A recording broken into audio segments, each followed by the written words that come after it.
Ito yung kanilang hatchery. Oh. Ayan. Dami niyan mga bro. Bro, kita nyo ba yan? Yung parang mga kiti-kiti na yan, napakaliliit talaga, no? Sino mag-aakala na iyan ay lalaki ng mga 3 kilos to 5 kilos? Mapapansin yung tubig kulay blue, di ba? Meron daw silang nilagay dyan para pampalakas ng mga fry.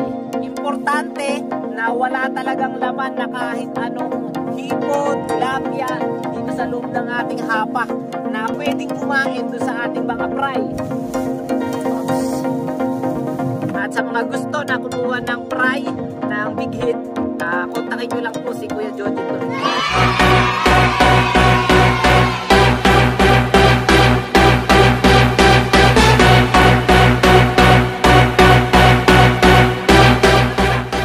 Sa inyo lahat mga bro, mapagpalang araw sa ating lahat.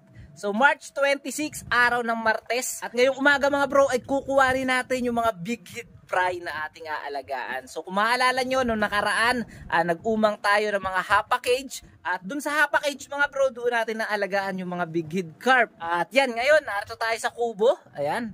So ang time check natin ngayon mga bro ay 4:30 AM at kakachat lang sa atin ni Kuya Jojit at ready na raw yung mga big head fry. Pwede na raw na i-pick up at yun, pupuntahan na natin siya sa Barangay Gulod. Kaya yun mga bro, samahan nyo kami sa Barangay Gulod. Medyo malayo ang ating pupuntahan ngayon. So syempre kasama natin si Tol. Tol, good morning kagawad.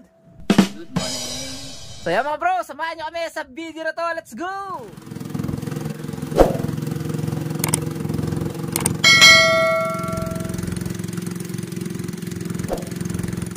A few moments later.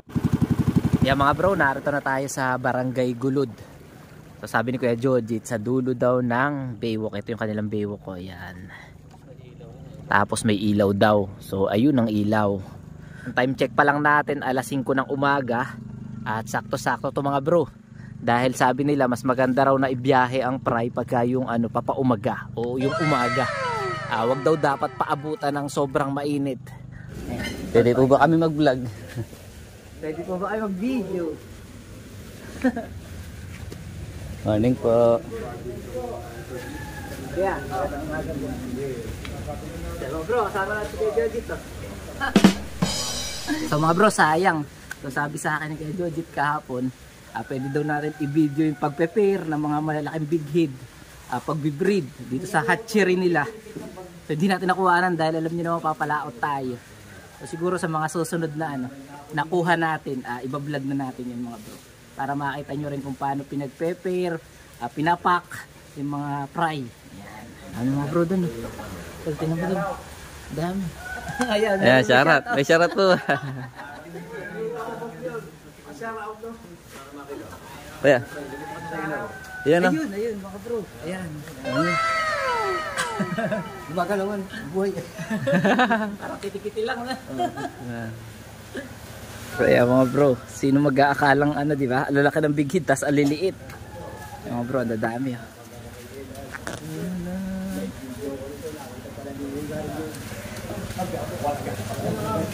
Dami. Oo nga po eh. Di marami pong kukuha ngayon na po.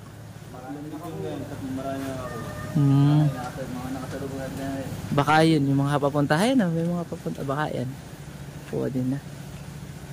Yan yun naman mga bro. So sabi mga bro, nakakuha na raw, baka nasa 1 milyon na. Ayan na. Dami niyan mga bro. So mga bro, pwede na tayong pumasok. Nakita lang natin itong kanilang hatchery. Oo nga po eh, tumataba po. Ang dami nagsasabi tumataba daw tayo. So bro, ito yung kanilang hatchery. Ayan. Tapos ito, may mala swimming pool mga bro. Dito siguro pinag-prepare. Ayan.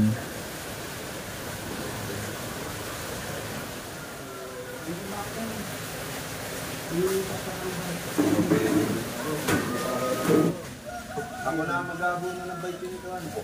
Bongos mo, ang bayad sa digat. Salamat. So, mga bro, nagdadatingan na rin yung mga kukuha. Diyan kayo kumuha dito.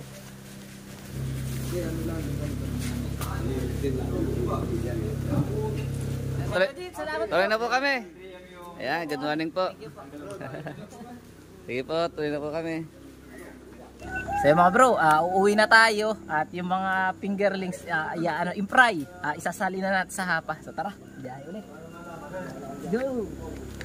Ang dami na kumukuha mga bro. Yan na. Yan na mga bro, ang ating halagaan. Papakainin mo yan.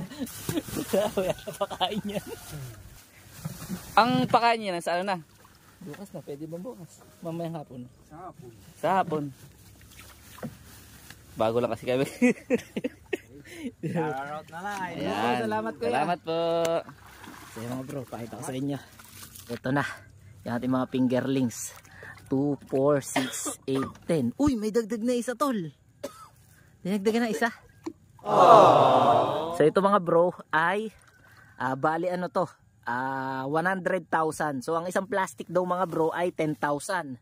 Tapos 11 siya. Kaya dinagdagan ni Kuya Jojit ng isa, no? Maraming salamat. So tingnan natin mga bro Ayan. Ayan. So mga bro, kita nyo ba yan? Yan parang mga kiti-kiti na yan. Napakaliliit talaga, no? Sino mag-aakala na iyan ay lalaki ng mga 3 kilos to 5 kilos? Tingnan mo naman, no? Napakarami mga bro, no? So yung ganyan po, 10,000 ng isang piraso mga bro. Isang balot.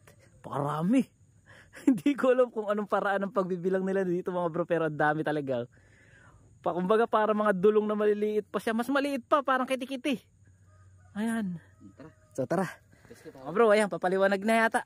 At ilalagay ko muna yung ating ating cellphone. Magkita-kita tayo sa laot mga bro. A few moments later. Ayan mga bro, narito na tayo sa ating hapa. Ayan mga bro, narito na tayo sa ating hapahan. Ito tayo sa gitna. Ay. So mga bro, narito na tayo sa fish pan. Ayan ang fish pan natin Alright. Babanda-banda muna ako dito. Kunin ko lang yung cellphone. Video tayo cellphone mga bro. Ito yung dalawa nating hapa mga bro na naiumang noong nakaraan. Ayan. At yung mga fingerlings, mga fry na ilalagay natin. Ito mga bro. So naipakita ko na sa inyo kanina, di ba? Parang aliliit talaga nila. Ayan. Napakadami mga bro. Ayan. Napakarami niyan. Sige. Mga bro, sabi nila, i-condition daw muna yung mga yung mga fry. Kumbaga ilalagay muna dito ng nasa plastic tol, para yung tubig hindi sila manibago sa lamig ng tubig. So ngayon naman mga bro, hindi naman ganun kalamig ang tubig, medyo mainit na. So ngayon papaano rin na natin. Mapapansin nyo yung tubig kulay blue, di ba? Meron daw silang nilagay dyan para pampalakas ng mga fry. Ayan, papaano din na natin mga bro, isa-isa. Ayan, isa, dalawa, yan mga bro. Mahanod na sila. Tatlo.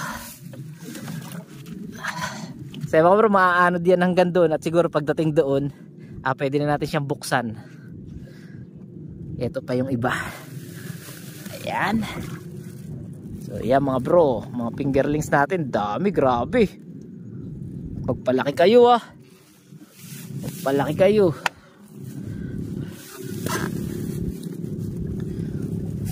Alright. Ayan mga bro, naaanod na sila. So tayo, pupunta ngayon tayo sa kabila. So mga bro, ang aalagaan natin dito na fry ay 100,000. Tapos dinagdagan ng isang balot. So ibig sabihin 110,000.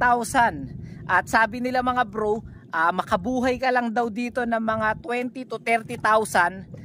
Okay na daw yun, malaking kita na raw yun. At maganda na raw yun na buhay, sabi nila. Gaya na sabi ko mga bro, ay hindi pa tayo eksperto sa ganitong sa ganitong palaisdaan. Ngayon pa lang tayo nag-try, kaya sabay-sabay tayong matututo. Yan, habang umaanod sila mga bro, ay lipat tayo doon sa may likod. Tara, abangan natin sila doon. So, sakto-sakto ang paglalagay natin mga bro, papaliwanag. So sabi nila, ito raw yung magandang magandang oras para magpakawala ng fry. So mga bro, sa presyo naman ng ganito, so namuhunan tayo ng 4,000 pesos para sa 100,000 na fry. Kaya ibig sabihin, tama talaga yung sinabi nila na mabuhayan man lang tayo ng mga 20,000, 30,000. Talagang maganda na yung mga bro at meron na tayong kikitain doon. Kasi alam nyo naman ang presyo ng fingerlings, di ba?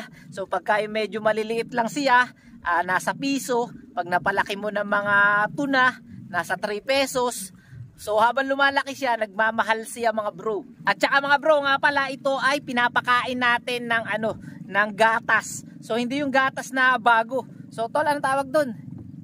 Skimmed milk. Tawag doon. Sa mga susunod nating vlog, ipapakita ko kung ano nga ba yung klase ng gatas na pinapakain natin dito sa sa mga fry. So mga bro, tayo ay magsasalin na, At kuha na tayo ng isa. So mga bro, importante lang pagka magsasalin ng ganito, sabi nila, importante na wala talagang laman na kahit anong hipon, tilapia dito sa loob ng ating hapa na pwedeng kumain doon sa ating mga fry. Kaya tayo mga bro, sinigurado natin na ito talagang hapa natin, wala talagang laman sa loob na kahit anong hipon o tilapia, ayungin na pwedeng kumain sa ating mga fry. So ngayon mga bro, magsasali na tayo ng una nating fry. Ayan. So let's go. Paano ba to? So yan, shoutout kay Fingerlings, eksperto sa ganitong paraan ng palaisdaan, sa ganitong negosyo. Sasali na natin mga bro. Bigyan natin ng tubig.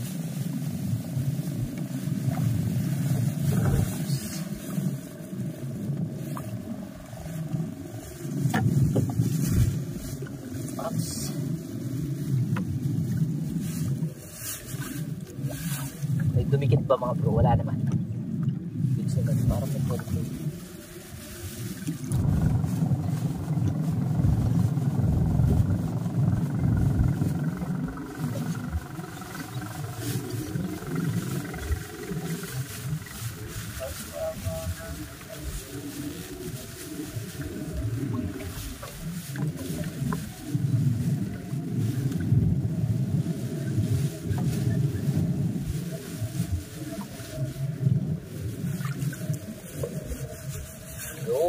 Wala, pagsasahin mga bro para wala nating tira. Natirang 3 kanina eh.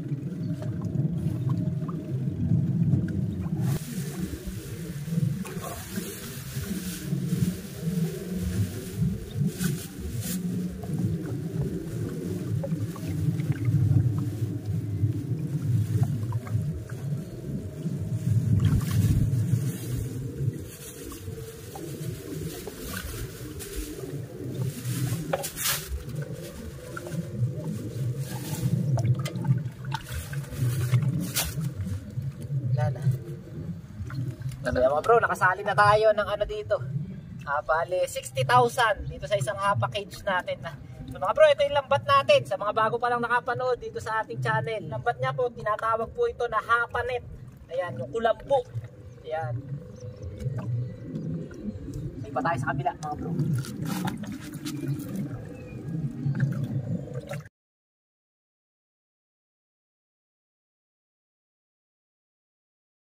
Ayan mga bro, okay na. At sana ay marami tayong mabuhay na fry ng bigit para hindi na tayo mag-iisip kung saan tayo hahanap ng mga fingerlings na ikakarga natin sa fish pan, sa mga cage.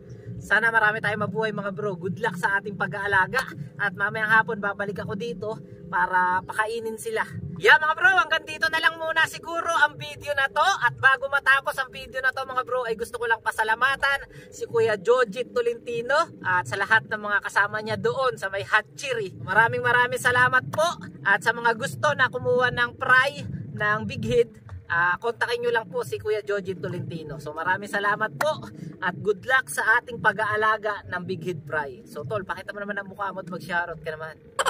Magbabay ka naman. So yun mga bro, maraming salamat sa mga taga Barangay Gulod sa mga taga Barangay Gulod yan. At syempre mga bro, congrats sa lahat ng nag-assembly, ayan, sa SOBA ng barangay, ayan. Thank you sa lahat na nagpunta nung assembly ng ating barangay, ayan. So nag-speech tayo diyan.